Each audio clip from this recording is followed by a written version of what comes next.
হ্যাঁ, শুরু হয়েছে। আমরা যে প্রযুক্তিটা এখানে ব্যবহার করবো এখন, এটার নাম হচ্ছে লাউয়ের 3G কাটিং।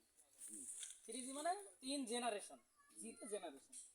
যখন লাউ জাতীয় যে কোনো গাছ, লাউ জাতীয় কি কি গাছ আছে, লাউ, কুমড়া, মিষ্টি কুমড়া, তারপর তরই বা ঝিঙ্গা, শশা, করলা, এই ধরনের যেগুলো এই আপনার লতানো, বিশেষ করে এগুলোকে বলা হচ্ছে আপনার লাউ জাতীয় ফসল। এই লাউ জাতীয় ফসলের একটা বড় প্রযুক্তি হচ্ছে 3G প্রযুক্তি, 3G কাটিং প্রযুক্তি। সেটা হলো লাউয়ের গাছ বা এই যে কুমড়া জাতীয় গাছে যখন 12 থেকে 13টা পাতা হবে, তখন এই গাছের মাথা কেটে দিতে হবে।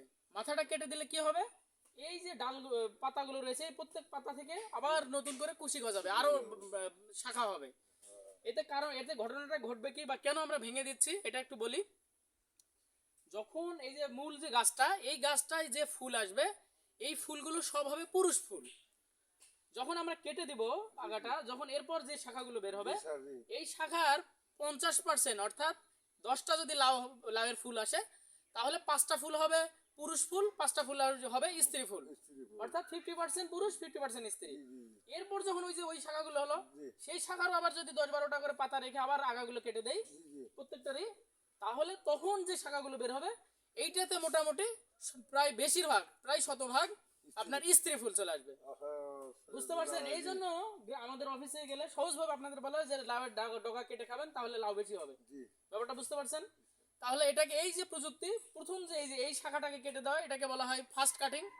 এরপর যেটা হবে, এটা হলো সেকেন্ড কাটিং, অর্থাৎ এই প্রথম জেনারেশনটা কাটা হলো 2G, এরপর যেটা কাটা হবে সেটা হলো 3G।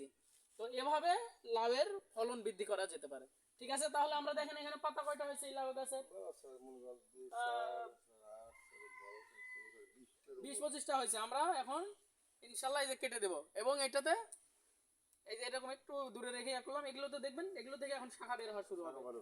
ঠিক আছে, দেখেন আপনি এখন ওগুলোর আপনি কেটে দিবেন। ঠিক আছে, ঠিক আছে। তাহলে এটা হচ্ছে আমাদের 3G কাটিং, এটা সব লাউয়ে দেখবেন। এরপর যেটা শাখা বের হবে, দেখবেন যে ওগুলোতে অনেক সুন্দর কেটে দেবো স্যার, কিছু 12 পাতা হলে কেটে দেবো। হ্যাঁ, 12 পাতা হলে কেটে দেবেন। আচ্ছা স্যার, শুধু এইটা কাটবেন, এরপর যেগুলো শাখা বের হবে না, এই শাখাটাও কাটবেন 12 পাতা হলে। এরপর যে শাখা হবে সেগুলো তো মন চাইলে কাটতে পারেন, না চাইলেও কোনো সমস্যা ঠিক আছে স্যার, আমাদের জানা ছিল না স্যার। ঠিক আছে, এখন ইনশাআল্লাহ এটা দেখেন এবার। আর যদি প্রমাণ চান যে এটা স্যার কি বললো, ওইটা কাটবেন না, এটা কাটে রাখেন, দেখেন কোনটার কি ফলন ভালো হয়। ঠিক আছে, এটা